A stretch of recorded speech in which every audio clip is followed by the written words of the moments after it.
Hello and welcome back to No Bullshit. Today we return to College Humor's big beta bitch, Adam Ruins Everything. This time he's tackling one of America's most treasured national monuments, in their video called Why Mount Rushmore is the Weirdest Monument. Let's check it out. I love Mount Rushmore.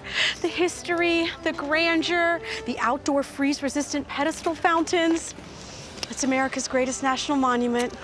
I have to disagree. Mount Rushmore is America's weirdest national monument, not the greatest. Wah, wah, wah. Here comes Adam, literally ruining everything. I really hope my debunking videos don't come off as pretentious and joyless as Adam's do here. It really seems like the guy just wants to spoil everything he can with his little liberal agenda. First, we covered him when he said marijuana laws were racist last year, when really it's just black and brown people getting caught more with the drugs. It's their own crimes that get them in trouble, not racist laws. Next, Adam tried to say alpha males don't even exist anymore because the term's originator changed his mind or something. Doesn't work that way, buddy. But you know, Adam being the big beta bitch he is, he was trying to make betas the new alphas, I guess. So his little teardown was quite self-serving for him, in addition to being exactly in line with feminists and their constant attack on masculine men. And back to today, we got Adam being a little party pooper about Mount Rushmore. We still have to see where he goes here, but I'm guessing it's something anti-American and very likely pro-Indian. Oh wait, I'm sorry, that's not politically correct. It's very likely to be pro-Redskin. First, it's actually surprisingly small. The heads are only 60 feet tall, or about 1/10 the size of the Washington Monument.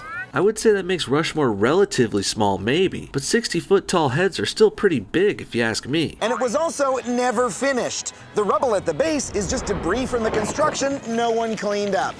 But most importantly, the history of Mount Rushmore is real weird. No, that outfit you're wearing is real weird. Mount Rushmore's history, I suspect, is pretty standard when compared to other US monuments, like Washington and the Lincoln Memorial. And judging by your condescending tone and nitpicking already in this first 30 seconds, I'm gonna go ahead and say Adam here doesn't really like Mount Rushmore. He called 60-foot tall heads small, and said the rubble beneath was literal garbage. To me, it just looks like Adam wants to shoot down this monument, however he can. Probably because it's a statue with 4 straight white males carved into it, and Adam's a liberal pussy who hates that sort of thing. Oh yeah, I did always wonder why we carved president heads into the side of a mountain. What's up with that? Prominent figures of society have been carved into statues and monuments and cave walls for millions of years, lady. Quit acting like this is some special new shit to you. In the 1920s, a group of South Dakota historians was trying to figure out how to attract tourists to their state. How do we get people to come see our big, boring rocks?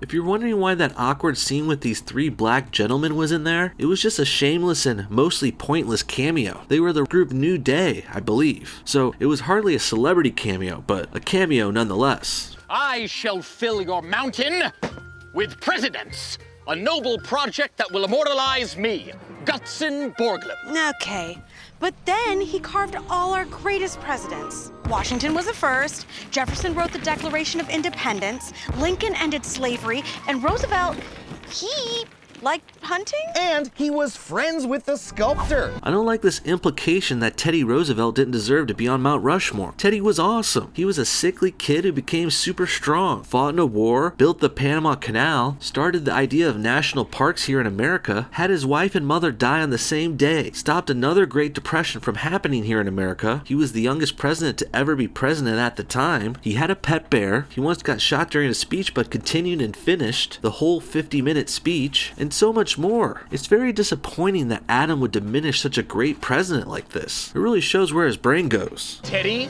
you are the coolest. I'm gonna sculpt your face into a mountain. Wow, you're like obsessed with me. That's the reason he was on the monument? And people were cool with that? They pretty much had to be. Borglum was incredibly stubborn about doing things his way. People were cool with Teddy because Teddy was fucking cool. Maybe he was friends with the sculptor too, but that doesn't mean Teddy Roosevelt doesn't deserve to be up there. In fact, his original plan for the monument was a little bit too ambitious. I'll sculpt the heads, then their entire torsos, and inside the heads, I'll build a hall of records. And that's where we'll store the Constitution and the Declaration of Independence. Then all we need is Nicolas Cage to steal the Declaration of Independence and return it to the Mount Rushmore super base. America, fuck yeah! Coming again to save the motherfucking day, yeah! He wanted to put the Constitution in a mountain in South Dakota? I mean, I love South Dakota, and even I think that's insane. I don't think you love South Dakota. No one does. The people in South Dakota don't even love it there. Okay, so the sculptor was a maniac whose name sounds like some Swedish Muppet's death rattle, and the monument was never finished. That's not so bad. And it was built on stolen Native American land. God, you're obnoxious, Adam. And what's up with that got you tone you got going on here? Adam says it was built on stolen Native American land with far too much delight. He sounds like an over-the-top lawyer making his closing statement.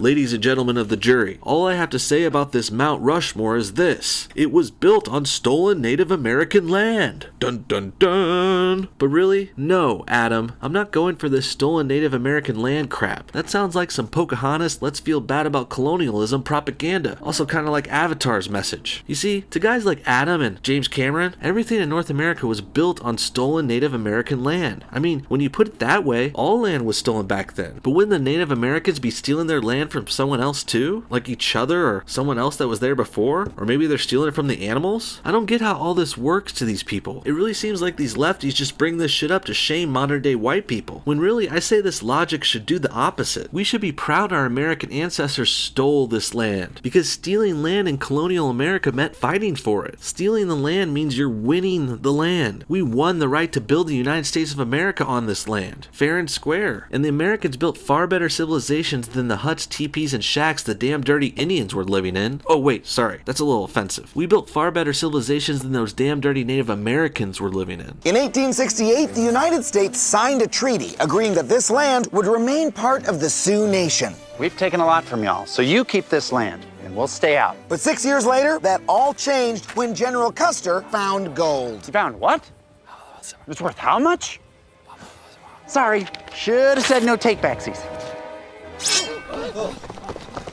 It was a real Custerfluck. Why do all liberals paint Native Americans as victims? Back then, if you wanted land, you fought for it and you took it. That's how it went. Also, the Native Americans brutally killed thousands of Americans too, I might add. They also killed a bunch when this gold rush was happening. They killed a bunch of us in the French and Indian War, and there were many more examples. I'm not saying the Native Americans deserve to be massacred either, but what I am saying is the Indians were no saints themselves, and they were often just as bad as the Americans. In 1980, the Supreme Court ruled this land grab unconstitutional and ordered federal compensation now worth over $1 billion.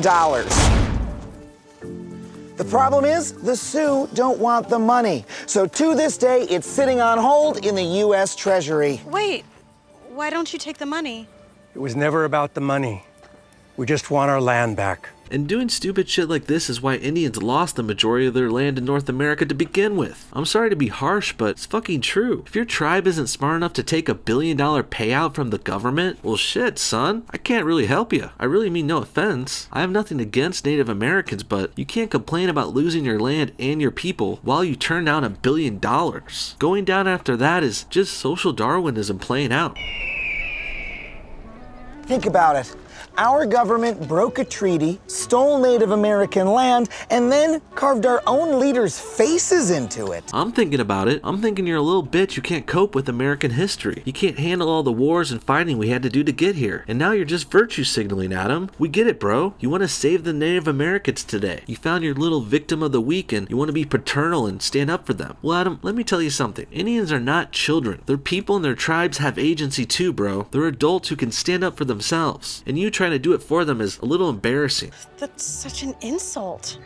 And for what? So tourists can come see a big version of the heads on our money? I never thought I'd say this, but North Dakota was right. Mount Rushmore does suck.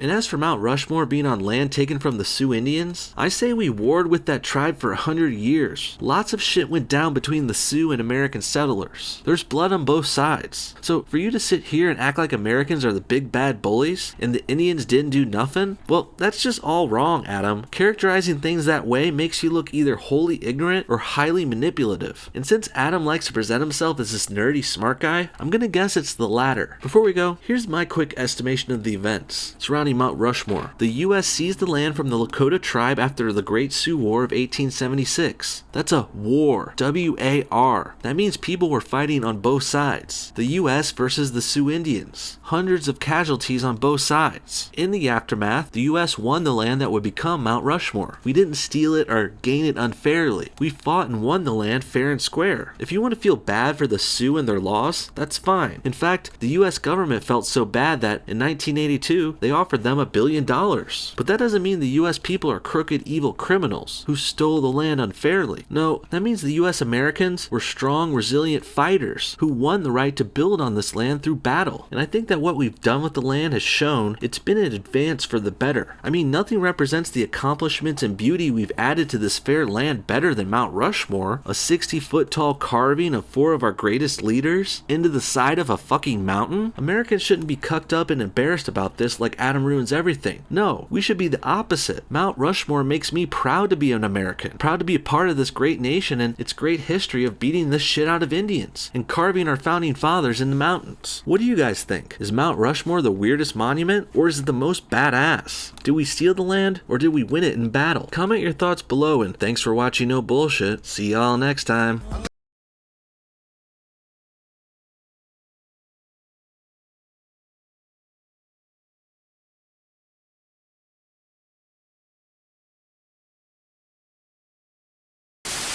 One more thing, I want to give a special thanks to these amazing Patreon supporters. You guys are the best. You guys went above and beyond the rest, and I love you so much for it. If anyone else wants to donate or join our Patreon crew, link in the description. Thanks again. America! Fuck yeah!